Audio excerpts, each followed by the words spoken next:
After what felt like an eternity and was in actuality only a few months between reveal and release, the Nintendo Switch 2 is finally here. With it, it has brought a plethora of new additions and improvements, but most importantly, new games. Well, so far, pretty much just one game, but that game has been one we've been waiting for about 11 years now. Mario Kart World. As soon as I saw this game teased in the Nintendo Switch 2 reveal trailer, I was immediately head over heels excited for what looked to be something new. And no, Mario Kart Tour does not count. After spending a good bit of time with the game now that it's released, I wanted to give my initial thoughts and review on it, as I am thoroughly enjoying my time with this new entry, even if it does have some flaws. However, without further ado, my name is Mariomikester, and I am officially back. Expect somewhat consistent content going forward, and subscribe to stay updated.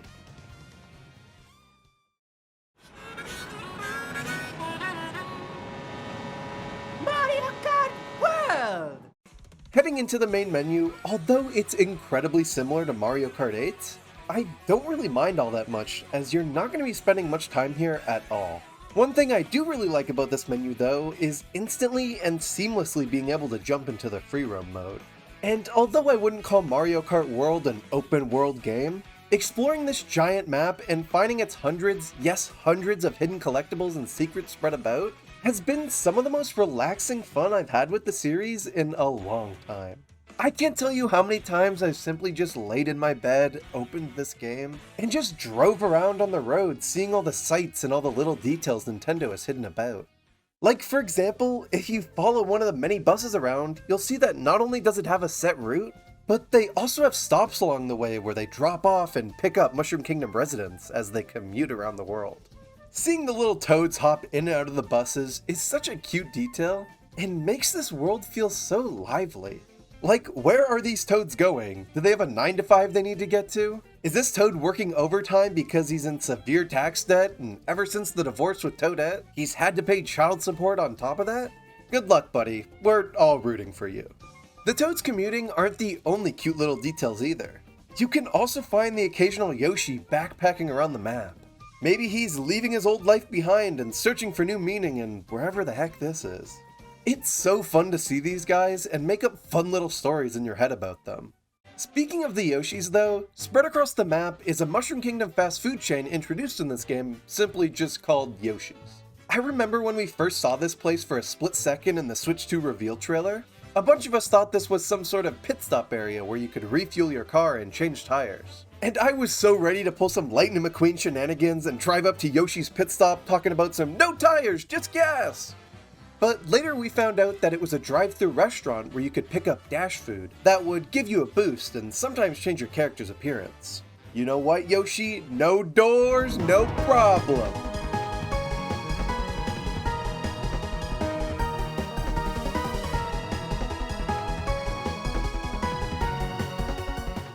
Alternate costumes were one of my biggest hopes for the next Mario Kart title, as not only did we see tons of them in Mario Kart Tour, it's just cool to have alternate skins for these iconic characters.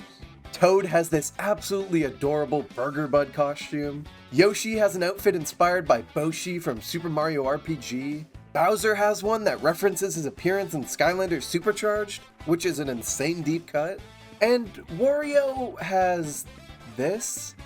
These costumes are so cool, and I really enjoyed unlocking them by eating different dash foods around the map. The only real issue I have is that not every character in the game has unlockable costumes, as half of the game's roster, excluding outfits, is taken up by NPC characters. These NPC characters, though, are a really neat addition to the series, letting you play as some of the most iconic and random Mario characters. Pianta? Cool. Goomba? Cool. Cataquack? Sure. The way you go about unlocking some of these NPC characters, though, is really weird. Although a large majority are unlocked from the get-go, a lot of them can only be unlocked by pure luck by getting affected by the new Kamek item. The Kamek item sees Kamek fly across a track, using their magic to transform all racers in their path into a random NPC character, depending on what track you're on. And this is the only way you're able to unlock these guys, which leads to certain NPC characters like Fishbones being stupidly difficult to unlock. as you can only get them on this small stretch of map in between two of the courses in Knockout Tour. This isn't a big problem to me, as with time you will eventually unlock all of them by just playing the game, but for people who like to go out of their way to complete games, this can be pretty annoying. But new characters and costumes for returning ones aren't the only things that have changed when it comes to selecting your loadout in this game. Now, instead of the multi-layered kart customization we saw in 7 and 8, World returns to the classic approach of having you just select your kart and that be it. Now, while this may seem like a bad and frankly odd change to make, especially after we saw the kart customization appear in the Mario movie, I think this was for the best. As I brought up in both my Mario Kart 7 and 8 videos, the kart customization, while incredibly cool, allowing you to construct your own kart unique to you, can be incredibly daunting and downright confusing for new players. I can't express enough how many times I've played 8 Deluxe with friends who've never touched the game before, and how confused they've gotten at the customization screen. What kart should I use? What wheels are the best? What do the different gliders even do? And yes, you can look at the stats screen and compare all the parts, but for a party game that's supposed to be simple for new people to understand, this was always an outlier to that philosophy. In World, however, the return to the much more simple kart selection is a huge improvement to this game's accessibility. And personally for myself, it's led to me changing up my kart a lot more than I did in 7 and 8. Because now, instead of rigorously comparing every wheel, glider, and kart, I just see a design that looks cool and go, I'll try it. Real ones made a little dumpy though, let's be honest. Heading into the actual racing itself though, Mario Kart World features 2 major modes. The Grand Prix mode we've come to expect, but also new to the series Knockout Tour, along with 3 of the minor modes, Time Trials, Versus, and Battle Mode. Grand Prix is just as it's always been, a collection of cups with 4 tracks each.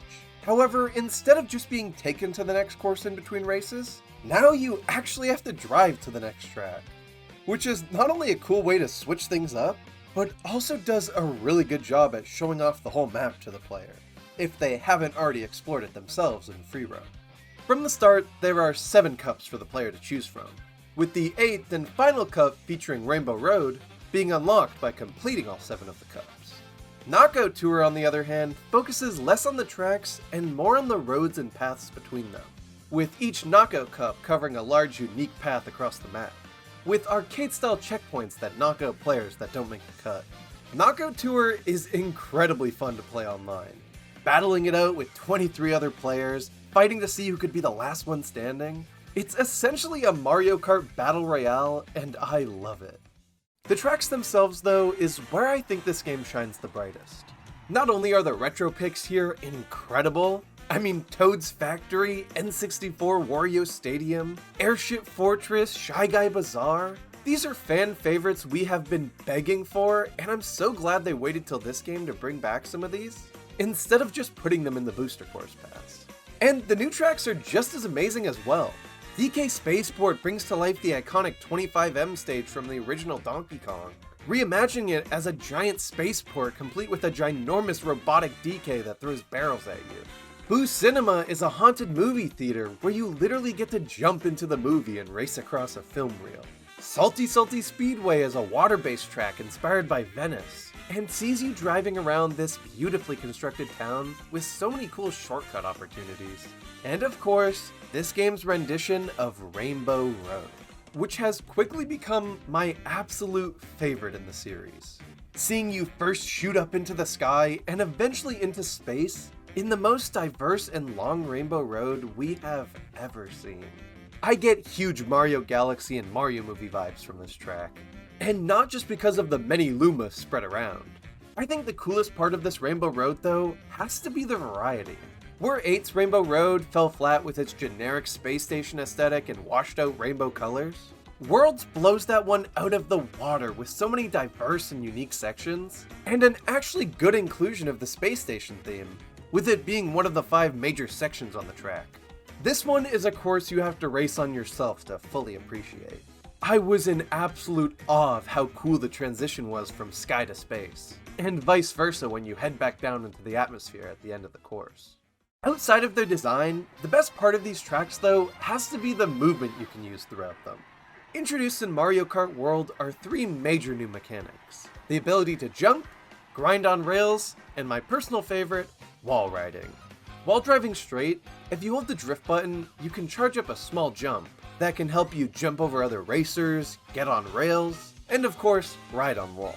I don't think I have to explain how cool this is, but I will. Introducing insane movement like this to Mario Kart is exactly what we've wanted for so long. Being able to take these crazy shortcuts and chain together all these new moves gives players so much incentive to learn these tracks outside of their general layout. And Nintendo leaned into this a lot when designing the courses and overall world of the game. There are so many alternate and hidden paths spread throughout these tracks that add so much to races. If you're falling behind, you can risk it all and go for a crazy skip that you notice might work. And with the introduction of the new rewind feature, practicing these skips in free roam is super easy. The time trial scene in this game already is insane, and watching the world records for even simple tracks like Moo Moo Meadows is insane. There are so many intentional and probably unintentional shortcuts here that it kinda puts Mario Kart Wii to shame in some ways. Effortlessly grinding across these rails on Airship Fortress, riding the walls on Great Question Mark Block Ruins. It feels like the courses in this game were built around the movement and driving, rather than simply being basic Mario Kart race courses. Ever since this game's release, I've been addicted to going for these shortcuts and seeing how many cool moves I can chain together to get ahead. And while I've been practicing all these amazing shortcuts, the whole time I've been listening to the incredible OST this game has. Seriously, with over 200 remix tracks from all over the Mario series that play in free roam and in between the tracks in Grand Prix and Knockout Tour, I've had an absolute blast coming along to these classic songs. And figuring out where some of the more obscure tracks originate from. Hearing brand new remixes of Bob-omb Battlefield, the Super Mario World end credits theme, and even some WarioWare songs, is one of the coolest things Nintendo has done for their music in a long time. And the day we get this game on Nintendo Music is the day that I may actually start using the app. For now though, just chilling in the open world and using this game as a Mario radio has been pretty fun. One thing that I think was a huge missed opportunity though, that they may add in an update, is the ability to make playlists, or at least a music select tab, that could cleverly be disguised as some sort of radio in your cart. This could let you select specific tracks and queue them up, or choose from Nintendo curated playlists that could be different radio stations you could switch between. Like, imagine a Bowser radio station that only plays rock and metal remixes, or a Toad station that plays cute and upbeat songs. I think that could be a really neat addition. That and 200cc, of course. Please, Reggie, we need it. And while we're here in the open world, the hundreds of collectibles here are genuinely baffling. With 150 question mark panels, 200 Peach medallions, and a whopping 394 P-Switch missions, it almost puts Mario Kart DS's mission mode to shame. While the question mark panels and Peach medallions you just have to find around to collect, often having to use the game's cool movement to reach them, the P-Switches are a whole other beast. There are a plethora of unique and fun challenges here, and even though I haven't gotten nearly close to all of them, I've been having a blast slowly making my way through them. One of the coolest types of missions I found is the casual race ones. You see, although technically only 2 SNES tracks appear in the main game, well 4 if you include all 3 Mario circuits as different tracks, homages to Ghost Valley, Choco Island, Koopa Beach 1, and Vanilla Lake appear as P-Switch missions and play their original music as you race around 3 laps of them. This is just so cool, and I haven't really seen anybody talk about it. I mean, pretty much all course types from Super Mario Kart just being here in the open world is such a cool way to pay tribute to the original, and if you really think about it, canonically makes this map work with Mario Kart lore, as maybe these were the first places they chose to race on before more race courses were constructed. But hey, maybe I'm just a nerd who thinks about Mario Kart lore. One of the last things I want to talk about in this video is the development history of this game, as it's honestly super interesting and recontextualizes the lack of a unique Mario Kart game on Switch 1. You see, after development was finalized on Mario Kart 8 Deluxe in early 2017, the development team began working on rough concepts for the next Mario Kart game, planned for the Switch 1, with development officially beginning at the end of that year. And 3 years later, sometime in 2020, after they realized how broad of a scope they had for this game, they realized the Switch 1 wouldn't be nearly powerful enough to achieve what they wanted to do. So they had two options. Either heavily downsize the scope of the game, and probably have to cut the frame rate down to 30 FPS, or start developing the game for Nintendo's new hardware that was just beginning to be conceived at the time. In the end, of course, the team decided to hold out to the Switch 2, and gave us the Booster Course Pass in 2022 so we would stop asking where the next Mario Kart was. I think this was the best decision they could have made, because it allowed lots of tracks they knew weren't going to be in World to be added to 8, and it also let them have way more time with the game, and really make sure it was as polished and good as it could be. Interestingly, the name of Mario Kart World was actually planned from the beginning, as the open world idea had been there from the start, so there was never a world where they were going to call it Mario Kart 9.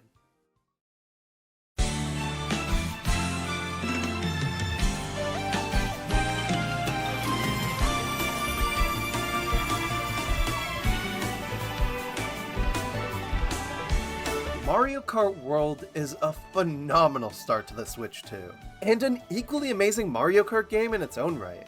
Changing up the formula this much can be incredibly scary, and along the way, there is so much margin for error.